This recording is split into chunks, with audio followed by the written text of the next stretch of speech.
Along with being a free platform, there was another factor that helped teachers find Nearpod: visibility on the App Store. We had a nice partnership with Apple. We knew people from our times in California, so they positioned us as one of the key apps for education. The iPad had launched in 2010, and by 2012, more and more schools were looking for apps to help deliver instructional content. And that's how Monica first came across Nearpod. Nearpod, I found just doing a search like that within the App Store. And then once I opened it up, took a closer look, I realized that I could upload my old PowerPoint presentations I had shared with my fifth graders in years past, and then push it out so that it went onto all of their devices in real time. Lori Guyon is a technology coordinator and a Nearpod ambassador from New York. She also discovered Nearpod through the App Store. For me, I happened to stumble upon Nearpod just looking at, the top lists on the App Store.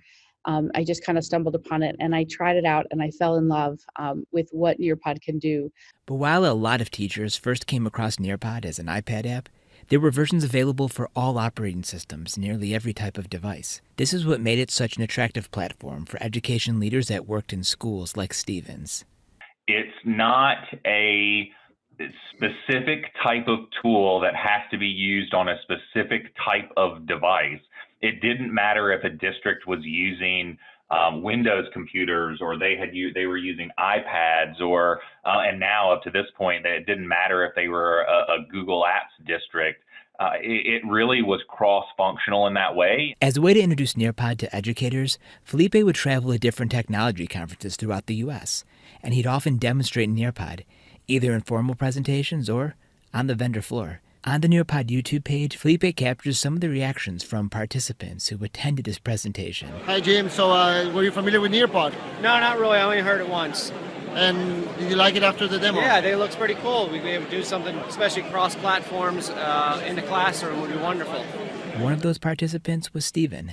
Yeah, it was that presentation at ISTE in San Diego in 2012. They had reached out to me via social media, primarily through Twitter, to say that they were going to be there and they would like for me to stop by and see what they had to offer. And it was intriguing for me at the time because, again, we were going bring your own device, and the thought of having a unified platform, no matter what the device was, for teachers to be able to deliver content to every student was intriguing to me.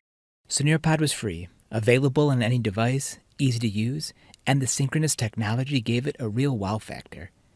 This all made it an attractive platform for teachers. Toward the end of 2012 and into 2013, Nearpod developed a lot of traction, and the company was generating a profit. This early success was encouraging to Felipe, Nearpod, and Emiliano, and they were convinced that with a little bit of funding, they could do even more.